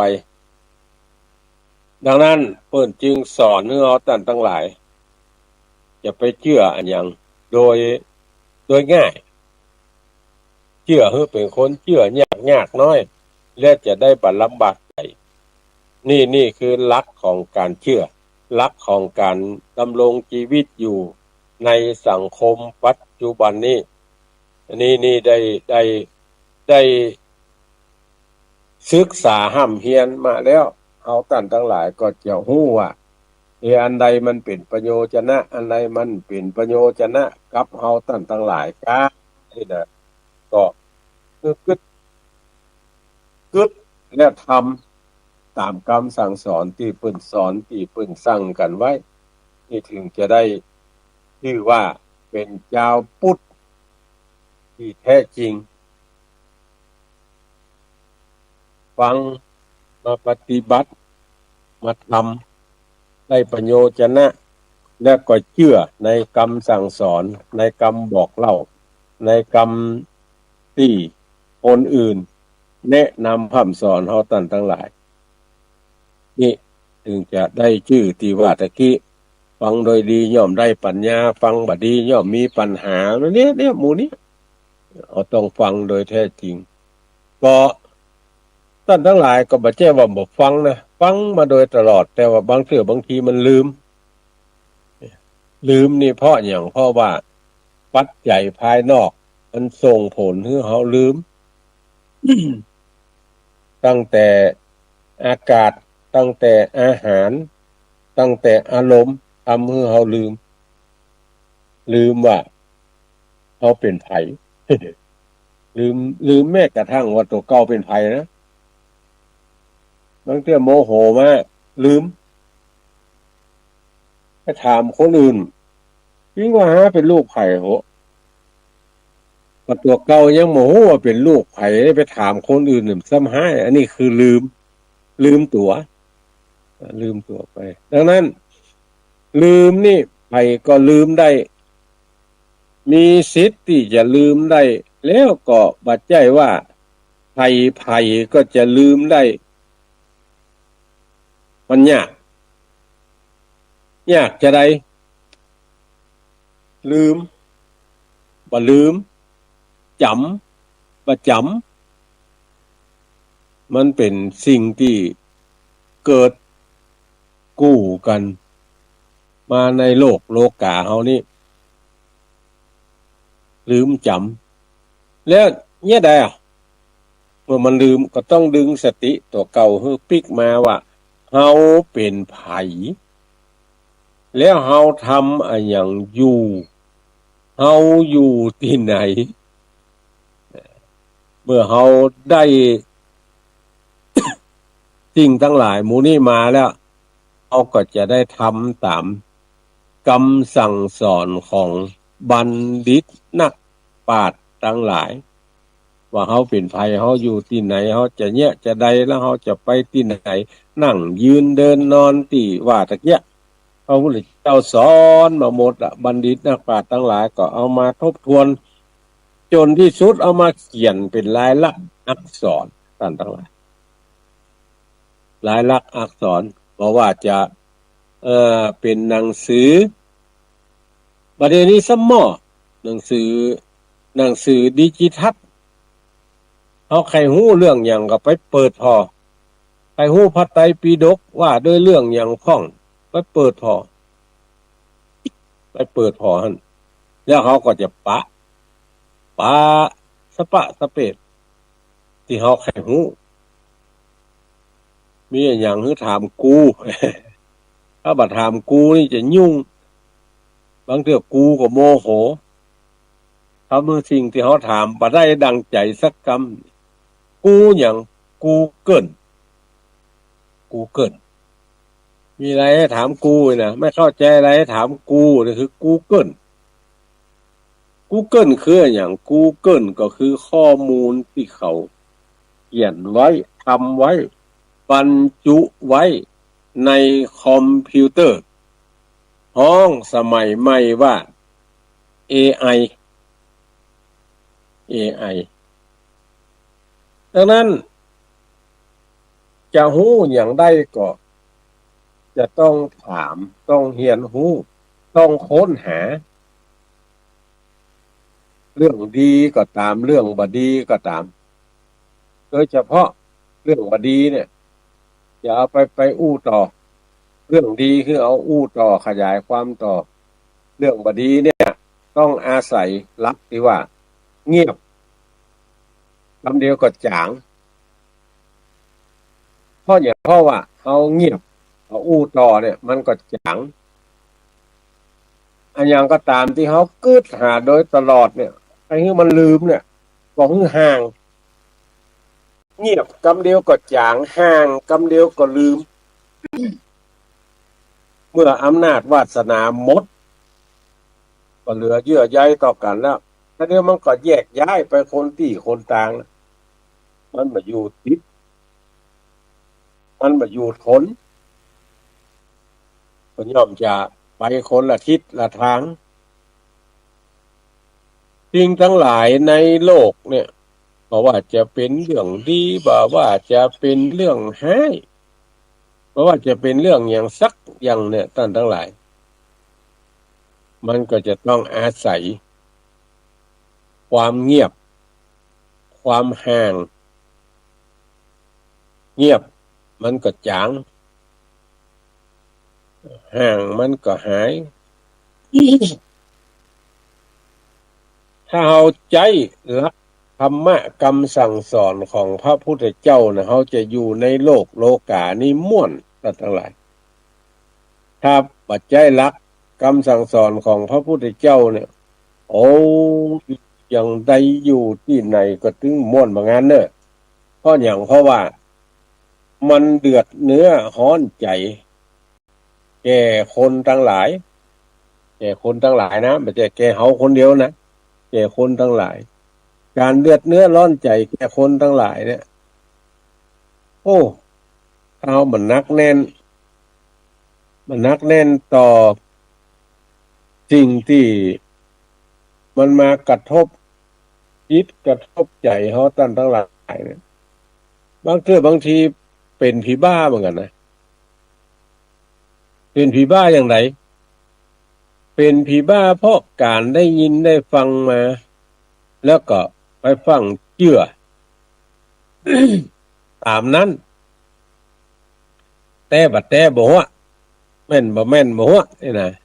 ไปฟังเชื่อตามนั้นอันนี้ทำให้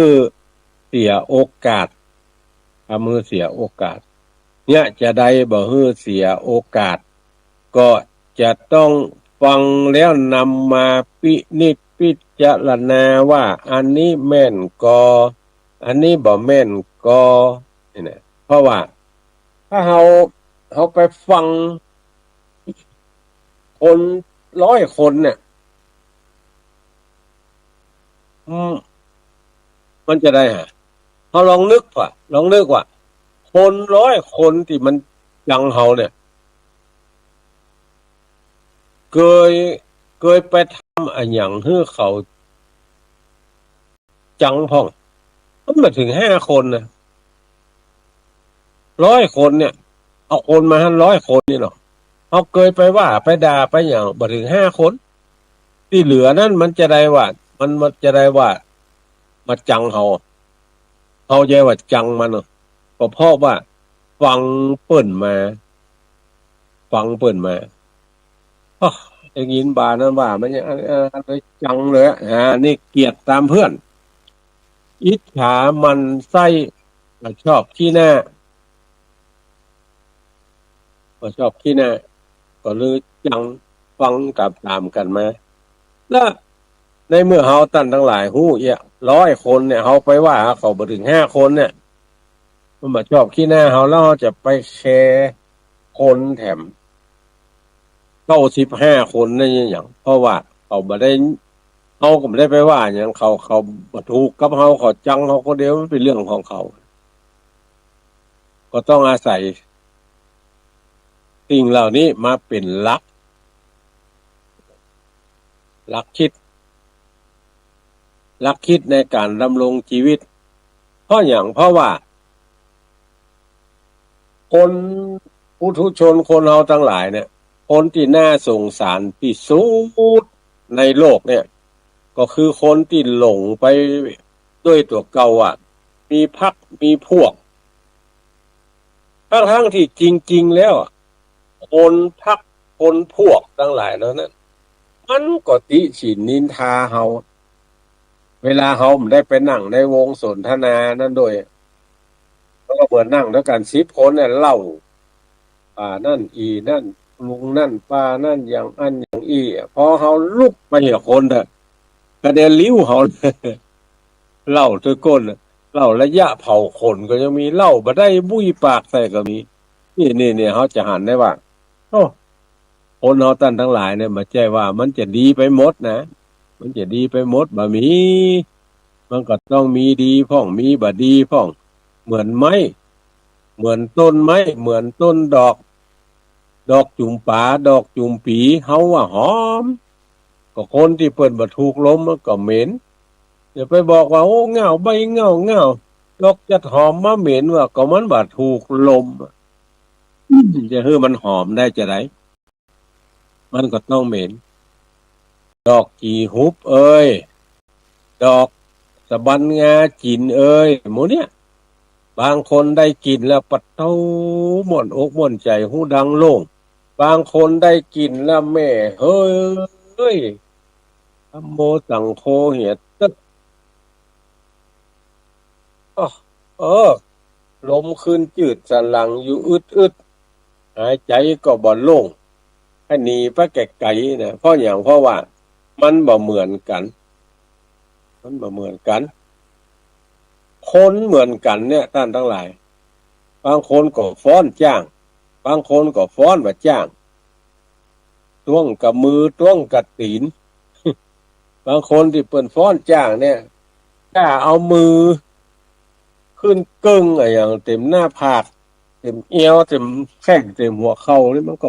พอแล้วก็ม่วนอ่อนช้อยมีศิลปะมีเจิงมีลายเออถ้าประจ้างแล้วก็เอาเสียงตึกเถอะก็มีตึงเจิงมีตึงลายปะโทธโมแปลงมือแปลงตีนเป็นข้างขิงข้างคายนะเป็นล้วงเป็นลายนะนี่คือเปิ้นจ้างกับบัดจ้างเหมือนกับเฮาท่านทั้งหลายจ้างและบัดจ้างเฮาจ้างแล้วเนี่ยอย่างกำเดียวก็ได้เอาบัดจ้างแล้วเอาเสียงตึกเถอะมันถึงเป็นล้วงเป็นลายสักอย่างแค่ดอกบัวบ่ได้จะเอามาจีบเพื่อมันเป็นกีบเป็นลบเป็นร่างงามอย่างเปิดนี่นะปัตโตตโมสังโฆการบัวเขากีบก็แห่เขากีบแน่นแท็กเลยนะแปลงอย่างไรมันก็ตึงเป็นกีบเป็นบัวคนเปิดจ้างนี่กำก้านไม่เหี่ยพังเอามือเข้าย่ามเหี่ยพังกำเดียวก็เป็นละเป็นเป็นอย่างมาเป็นอย่างละนี่จ้างกับจ้างและเนี่ยใดอ่ะเมื่อเขาบัดจ้างก็ต้องเฮียนหูโดยวิธีถามเพื่อนถึงบอกว่าบ่ฮู้ฮือถามเนี่ยบางงามก็ฮือแต่งบางงามก็ฮือย่อง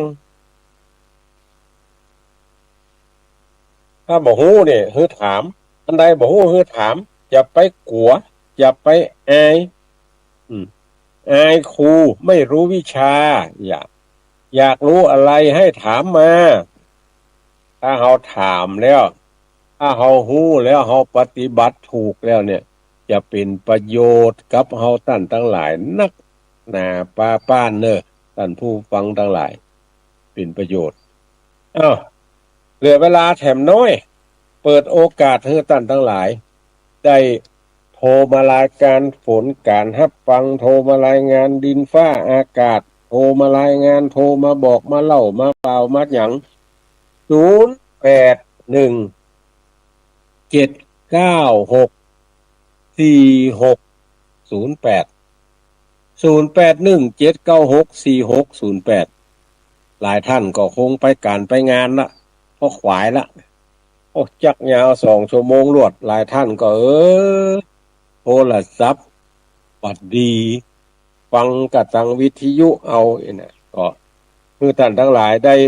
โทรมาถามมาไทยกันเนอะ0817964608ว่าฟังจากทางใด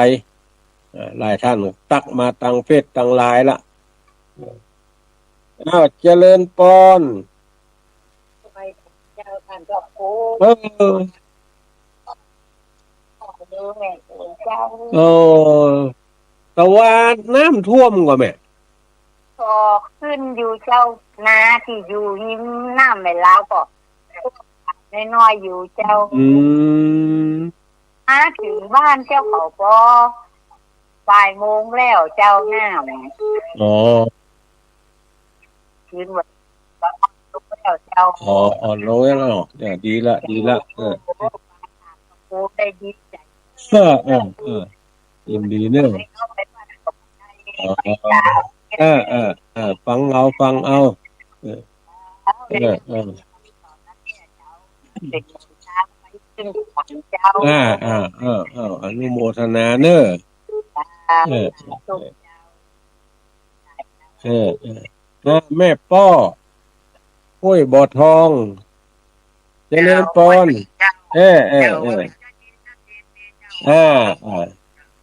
ยินดีเจ้าขอบคุณเจ้าสาธุเจ้าได้ความจึงวันเจ้ารักษาสุขภาพนะเจ้าขอบคุณ694จากทางใดเอ่ยเจริญปอนสักก็ ฝนตกก็โอ้กระโตกครับฟ้ามันเปล่งนะครับ อ๋อฟ้ามันเปล่งปิงคโอ้รับปิงม้วนขนาดนั้นเลยครับท่านที่ออกนี่นะเนาะโอ้จะดียินดีเด้อทุกวันศุกร์นี่ค่ะครับทุกวันศุกร์4 ถึง 6 โมงถ้าวันใดถ้าคนต่อไปบักเข้าก่อนได้จักยาวตลอดครับยินดีเนอะยินดีเนอะ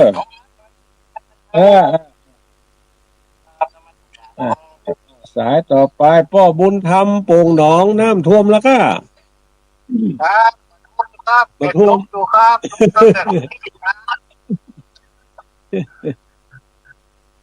แต่ว่างกับโจ๊กตั้งเมื่อคืนมาถึงเมื่อไงขวายคิดโม้ยไปสักครั้งไหมไปไหนไป2 เมืองแล้วกันไปพะลึก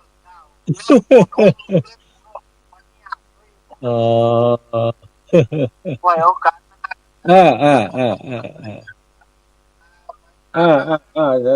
เจริญพรโยมกนกพิชัยนาตักมาทางลายอ่านมาได้จะเนอะเจริญพรฟังอยู่เนาะยินดีเนอะฝนตกอ่ะดีแล้วเนาะเดี๋ยวนี้ดีแล้วฝนตกจะได้ทำให้ทำนะเจริญพรแม่จงดีเชื้อกันทาเมืองฝางว่าใดเรื่องฟ้าเรื่องฝนตกเจ้าส่งเจ้าละอันนี้ถือว่าเป็นใจเนาะเจ้าเดี๋ยวพวกเต็มใจได้จักเหงา2 ชั่วโมงคอพอแห้งเลย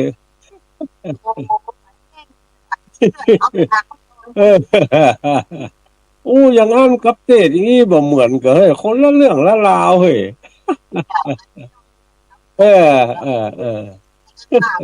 อันนั้นว่าไปตามเนื้อผ้าอันนั้นว่าแบบจังซอหรอหันนั้นได้ว่าหันนั้นได้ยินดีเด้อเจ้าหนึ่งลูกน้องฝังในหนังที่2ปัจจัยเจ้า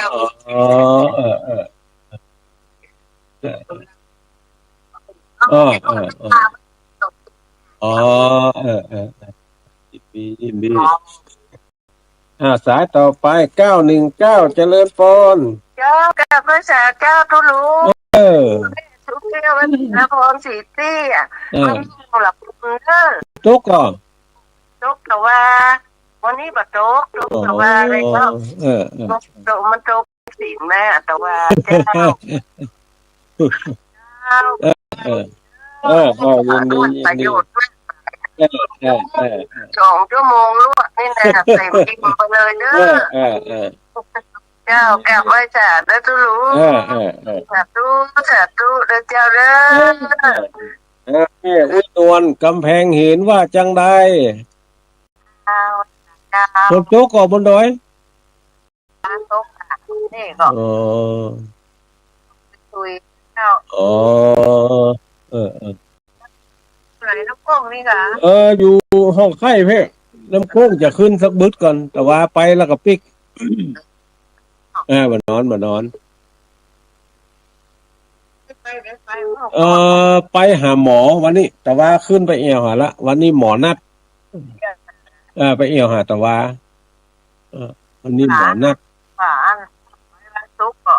บนห้องนายไปได้ไปอ่ะกันตะวาละวันนี้ไปหาหมออ่ะถ่ายได้ช่วยอย่างกระตุ้นได้แล้วเฮ้ยเป็นได้อายุยืนอยู่สบายมากไปเนี่ยไอ้หนอไปหน้าไหนไปจะได้ไอ้หนอบอกเพื่อนเนาะพาก็ไปนั่งอู้กันละการกินบางอย่างก็กินมันจะได้นะเขาขายแม่เอาของกินมาส่ง อันที่บัดนี้อันใดที่บ่กินได้ไม่ต้องเอาไปเนอะขาดไปมันต้องขึ้นเนาะ เอ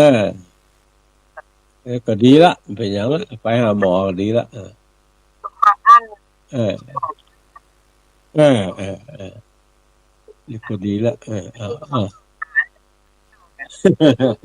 มีกะเออเออไปวันนี้อืมอีกเจ้าเนาะเป็นทุกปีก่อนเนาะยินดีเนอะสายต่อไป194เจริญพรเจ้ากลับภาษาเจ้ารับฟังคนตกก่อนโอ้ขึ้นแต่ว่าตั้งแต่มันแรงพดถึงมาเจ้ากันยังมาย่างเตี้ยว่ากับตกอยู่ไปวัดได้ผลไหมเนาะพูดมาเป็นยังจะมันก็มาแรงสิอย่างแหละมดมาตก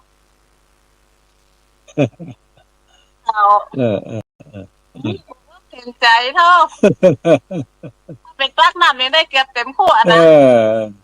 ยักยาว2 ชั่วโมงรวดอันนี้เนอะขอบคุณเด้อจ้าแม่แม่น้อยบ้านท่าโทกว่าจังใดจำได้นะจำได้อยู่อยู่นะจังหวัด2 ชั่วโมงในวันนี้2 ชั่วโมงวันนี้จักยาวฟังจากสถานีไหนแม่วัดบรรพตชัดเจนนี่เนาะชัดเจนดีเครื่องไว้นะดีละบัดเดี๋ยวนี้บ่มีแต่ว่ามีบอกให้พอดีเนี่ย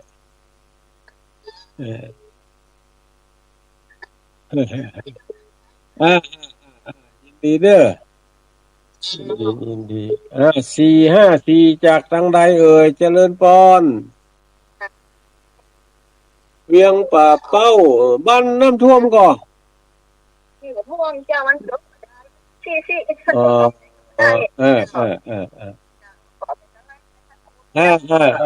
ยินดี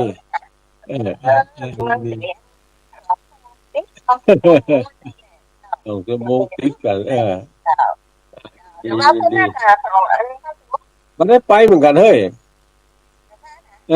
ติดภารกิจอย่างอื่นไม่ได้ไปสักกัน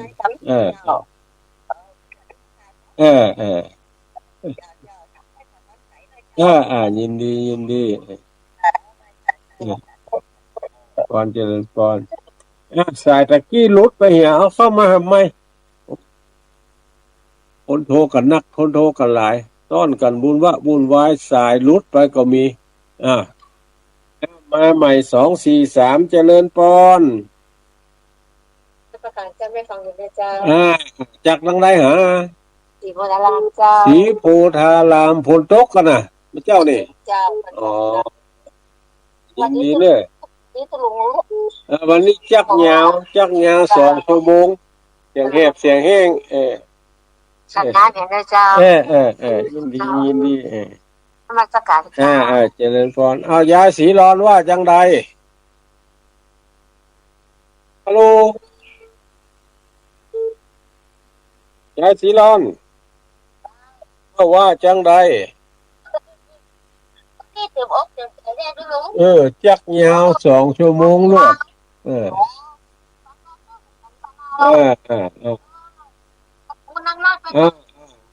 ยินดี